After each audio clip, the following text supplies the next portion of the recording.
Hello everyone, how are you guys doing today? It is another day here on the Otium server. We have been working. It's going to be kind of a probably a shorter episode today. I have spent a good chunk of time over here working on a new project. I'd love to know what you guys think this is uh, over here. Go ahead and leave me a comment down below if you can guess what I'm actually building over here. But I got a few other errands to run, and I need a break from this for sure. So I am going to go and get a couple things collected, and then I will be back with you here in a bit. Actually, I'm going to take you on the collection run with me. And I still got a handful of things here to do, so we're going to go chit-chat.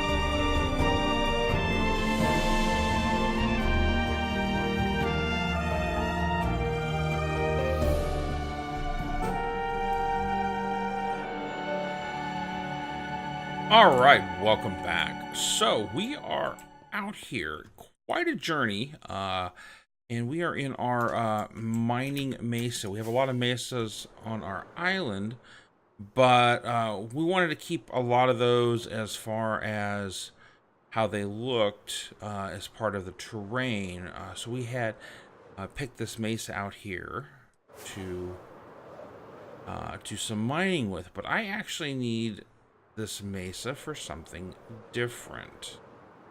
I need to find this right here. Mine shafts. I need to pick up a bunch of track and after a bunch of gold as well. So we're going to come out here and we're going to light this up and look for gold and pick up as much track as we can. So, like I said, my primary looking for rare minecart track and gold, because we're gonna need some powered rails for the next part of this. And I'm pretty sure I'm gonna run out of torches in the process. So we're also going to pick up some wood here as well.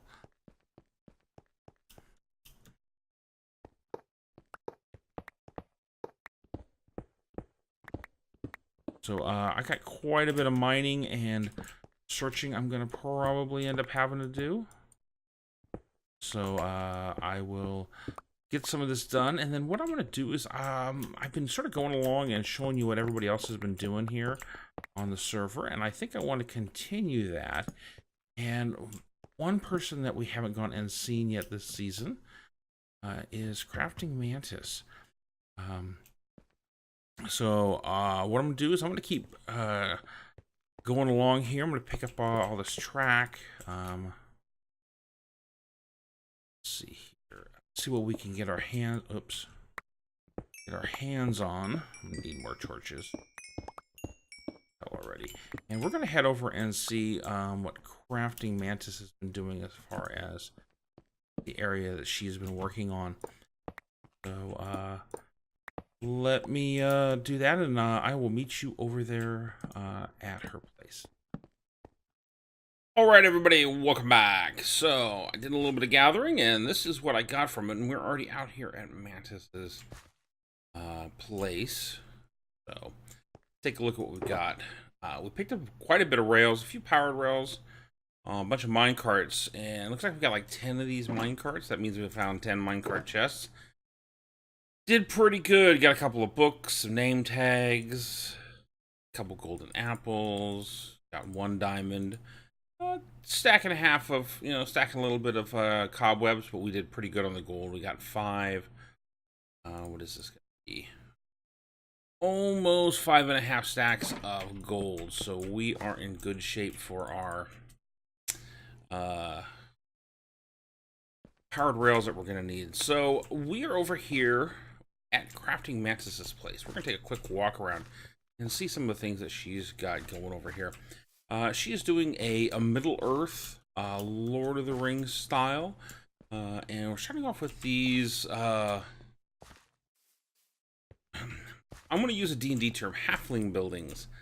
They are... It's how a lot of the D&D people got around using the copyrighted phrase from Lord of the Rings. So these are halfling houses, halfling holes. And this is what we've got here. And this is the City Hall, which is really cool. Mantis has laid out her building palette. Got some great tables in here. Exterior colors. I really like these lampshades, how this worked out. Looks really good. And we have a map right here, and this is where we're at. You can kind of see where this whole hill has been terraformed and covered up to get that full look. And we're going to go take a look at a couple of other places as well. I don't think this map is completely up to date. But let's go take a look around here. I really like the way that this comes together. And I will tell you, I really like these trapdoors. What are these? Spruce?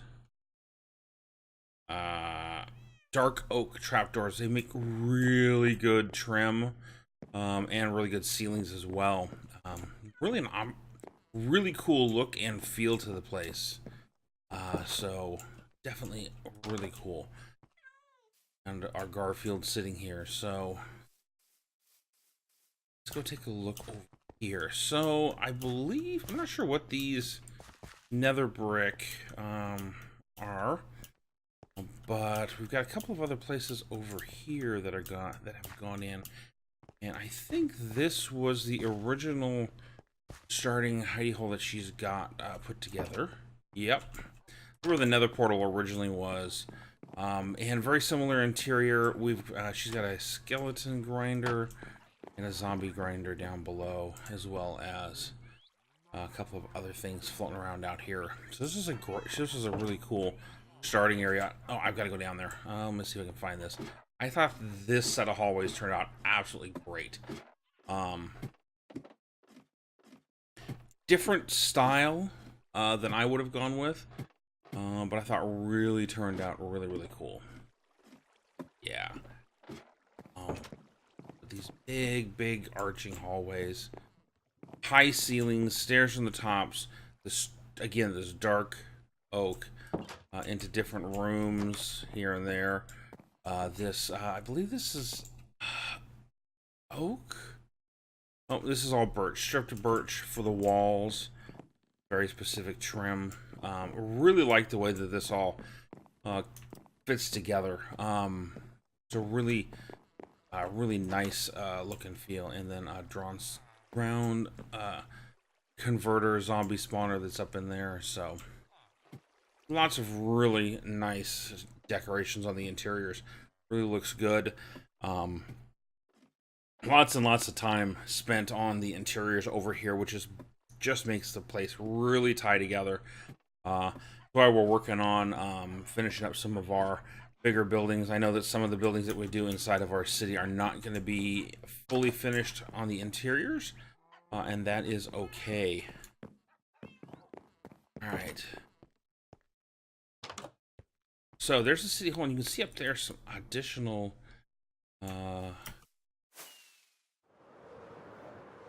buildings up in here. So let's zip in here and look. These are really unique interior. Lots of doors, separate rooms, little cloak room. This all is one long hallway. Different rooms, closets, chests. I like this use right here. Really putting that little sort of shelf in there is really cool. And then a little bit bigger room. Again, another closet, fireplace, window out. Really cool looking stuff. If you're not watching Mantis, you are really missing out. She does absolutely brilliant stuff. Always has got some really cool things going on as well. Let's do this. I'm gonna go and blow anything up because I'm in that kind of day. Wink. Let's sleep. Yeah, Spanky here working on our Guardian farm. So, getting some XP on there as well. Alright, so we are going to go look at a couple of other buildings fly around here. Creeper doesn't jump out at me. Let's see what we got over here. Yes, this is a little inn. No, this is a water mill, I believe. Not sure exactly what this building is, but I really do like, again, falls under very similar kind of creeper prevention. This is really cool. This is a barrel of wine or whatever. Our crates and our music boxes. Tune those up. You know, some side bedrooms, that kind of thing. Floating all through here. And let's go take a look outside at the... I love this. Buttons that are different. Odd. Oh, I'm sure that this is set up as an anti-zombie door. I don't know if you guys have ever actually done this before, but if you place the door this way so that the front of the door... When you place a door down... I don't have any wood on me. When you place a door down, that's the exterior. So when it's defining a village and defines that it's closed, I wonder if it shows it in the... Yeah. See where it says open true up there on the right hand side there. So that is a closed door. And that is an open door. And zombies will only knock down closed doors. Open doors, they don't know what to do with. So if you place a door a little bit off, so if I place a door down like right here on this block, that'll automatically start as closed. So when you're in a house, like this, go back over here and look at this again. When you're in a house like this and you place the door down here, right? This is now the front and the back, and this is how a village is determined. If you're facing 90 degrees to it, this is the front and the back, and how a house is determined for a village. So sometimes you can do that and not allow zombies to be seen, but unfortunately it doesn't count as a house for like a village breeder or anything like that. So it's always how you place that that down and what you have around it so that you can break or keep that. You have a little garden out here. Oh, this is kind of cool. So yeah, a little bit of door theory there. I do like getting into some of the technical things. If you guys want to hear more about those kind of things, let me know. I have, you know, I really do enjoy digging into the details of how the game works. So if that's something you guys want to see, let me know. We can dig into some of the details on that one. I really do like this water wheel, but let's look at it from the bridge over here. I like how that water wheel sits there. Get a little bit of water flowing over the top of it, and those squid. So, and then this is the next a building that Mantis has been working on. You can see all the shulkers lined up. But this is... I really do like the way that this thing has come together. This is the Purple Worm Inn. And it digs into the hill, but this is just a gorgeous building. Nice big fireplace and inn. Big ceilings. It's still a work in process. We'll come back. Banners in the seating. We'll definitely have to come back out here once this is all furnished on the interior and everything. I'll wait to see how that comes out. And I can't wait to get out here and actually do some building out here myself. But But this thing just sits across. This is a big build. A lot of wood, a lot of terracotta.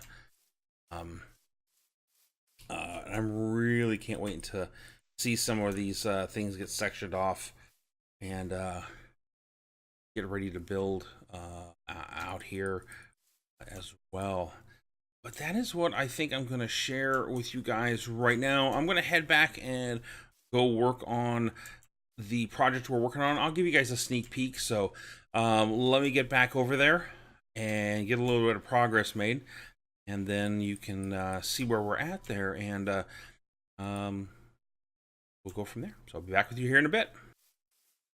All right, everybody, welcome back. So I am over here at our first build, and you can see I've done a little bit of work over here. And if you weren't able to guess, we are building a squid farm. That is what we've got going right here. We're starting to put together the chutes for this. All of this brick is the outside border. This cobblestone is the actual marker of the last block of a non-river biome. That's why this sticks out like this a little bit. There's a couple blocks right there that we're going to try and avoid if we can. But for the most part, we're just going to fill this thing in with water tubes or squid. And this is a completed one. This is what we're using right here. Let's pop out to the side here. What we've got here is we've basically got fence gates going up and along the whole thing. And what we're going to do, back up to the top, is fill these with water. And the easiest way to do that is to come along right here and drop a bucket right there. Oops. Yep. And go down like this.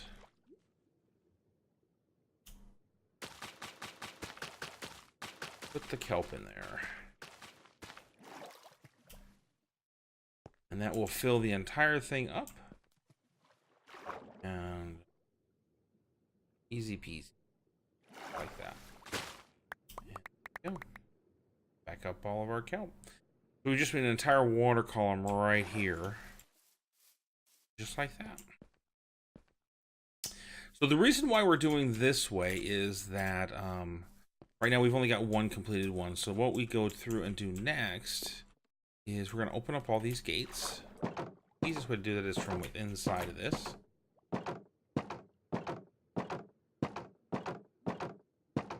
This is a very wood intensive build, believe it or not.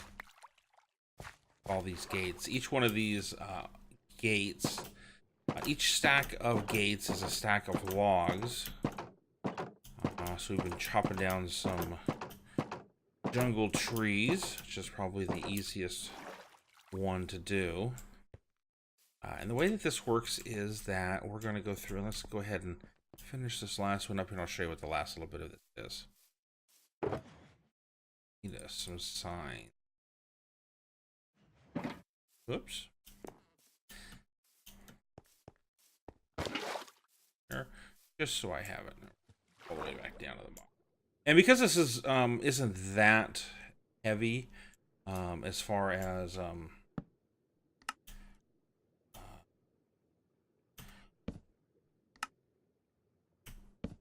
tall, isn't that tall, I can easily place all the signs all the way up. And you can see I'm still in a water stream, and that is because these signs still waterlogged.